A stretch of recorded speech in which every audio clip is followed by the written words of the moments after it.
नमस्कार किसान भाइयों, मैं आप सभी का भाई दीपक बेनीवाल। आप सभी का डीके एग्रीकल्चर में स्वागत है। किसान भाइयों, आजकल गेहूं के अंदर गुल्ली डंडे की बड़ी तगड़ी समस्या आ रही है। हमें इस समस्या से कैसे बचना है, तो इसके ऊपर आज एक हम बात करेंगे। थोड़ी 2-3 मिनट की वीडियो होगी, इसमें हम आपको पूरी जानकारी देंगे। सबसे पहली बात, गुल्ली डंडे को हमें देखो, अगर गुल्ली डंडा हमारे खेत में आ चुका है तो उसका रोकथाम बड़ा मुश्किल है। हमें उसको उगने से रोकना है। उगने के लिए हम प्री इमर्जेंट हर्बिसाइड यूज़ कर सकते हैं।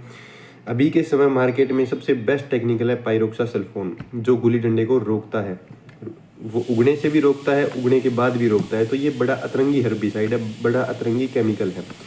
तो अभी इस टेक्निकल को यूज़ कर रही है अवकीरा। अवकीरा के अंदर पायरोक्सासल्फोन है, जिसकी डोज 60 ग्राम प्रति एकड़ जा रही है।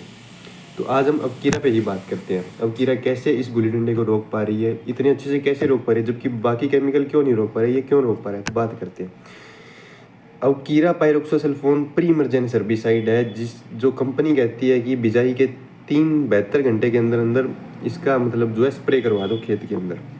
अब क्या है, इसके स्प्रे करने के बाद गुल्ली डंडे का लगभग जो जर्मिनेशन है वो कम हो जाता है, मतलब 90% कम हो जाता है जर्मिनेशन।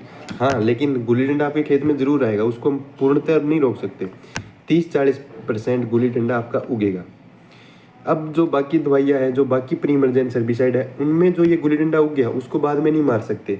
लेकिन ये पायरोक्सासल्फोन क्या है, इसका मोड ऑफ मैकेनिज्म अलग है, इसकी केमिस्ट्री अलग है। जब हम अपनी जो ये गेहूं है उसके अंदर पहला पानी लगाएंगे CRI स्टेज में, क्राउन रूट स्टेज में 20 से 25 दिन के बीच में, जब हम पहला पानी लगाएंगे, अगर हमने प्री इमरजेंस हर्बिसाइड पायरोक्सासल्फोन यूज़ किया था तो होगा क्या कि जो पानी के कांटेक्ट में पायरोक्सासल्फोन के जो मतलब जो कहते हैं अण जो आएंगे, तो फिर वो दोबारा एक्टिवेट हो जाएंगे। दोबारा एक्टिवेट होते ही वो गुल्ली डंडे की जड़ पे जाके लगेंगे और उसकी ग्रोथ को रोक देंगे। ये बड़ी तगड़ी चीज़ है पायरोक्सासल्फोन की, यानी कि पहले पानी पे आपके गुल्ली डंडे की ग्रोथ रुक जाएगी। ये पायरोक्सासल्फोन की केमिस्ट्री है। यानी कि एक तो उसने उगने से रोक दिया, दूसरा उग गया उसकी ग्रोथ रोक दी, और दूसरे पानी पे भी सेम मैकेनिज्म है, यानी कि 60 दिन तक पायरोक्सासल्फोन आपकी धरती में रहेगा। तो ये पायरोक्सासल्फोन की केमिस्ट्री है, तो सबसे बेस्ट केमिकल है। अब कुछ किसान भाई मेरे से ये भी पूछते हैं कि यार इतना बढ़िया तरीके से रोक रहा है ये गुल्ली डंडे को, क्या ये हमारी मिट्टी के लिए सही है? तो आप खुद बताइए मुझे, 60 दिन तक कोई केमिकल आपकी धरती में रह रहा है और इतना मतलब जब उस पानी मिलते ही वो मोड ऑफ एक्शन उसका शुरू हो जाता है, तो वो कैसे आपकी धरती के लिए सही है? बिल्कुल भी सही नहीं है। ये आपके ऑर्गेनिक कार्बन को बहुत जल्दी घटा रहा है। 2-3 साल ये दवाई अच्छी चलेगी, उसके बाद गुल्ली डंडा रेजिस्टेंट में आ जाएगा, तो नई दवाई आ सकती है पायरोक्सासल्फोन, पायरोक्सासल्फोसल्फ्यूरॉन करके कुछ ऐड कर देंगे साइंटिस्ट। तो यही है। तो अभी के समय में अगर मैं आपको बताऊं तो पायरोक्सासल्फोन का आप यूज़ कर सकते हो। और हाँ, कुछ किसान भाई ये भी कहते हैं हमारे खेत में हमने पायरोक्सासल्फोन यूज़ नहीं किया, अब गुल्ली डंडा आ चुका है, अब हम क्या करें?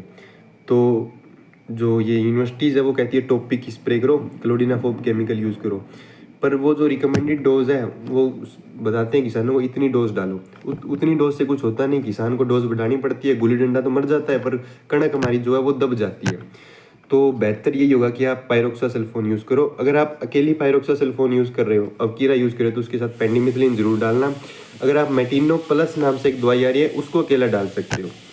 धन्यवाद किसान भाइयों, यही थी केमिस्ट्री पायरोक्सासल्फोन की। जय श्री राम।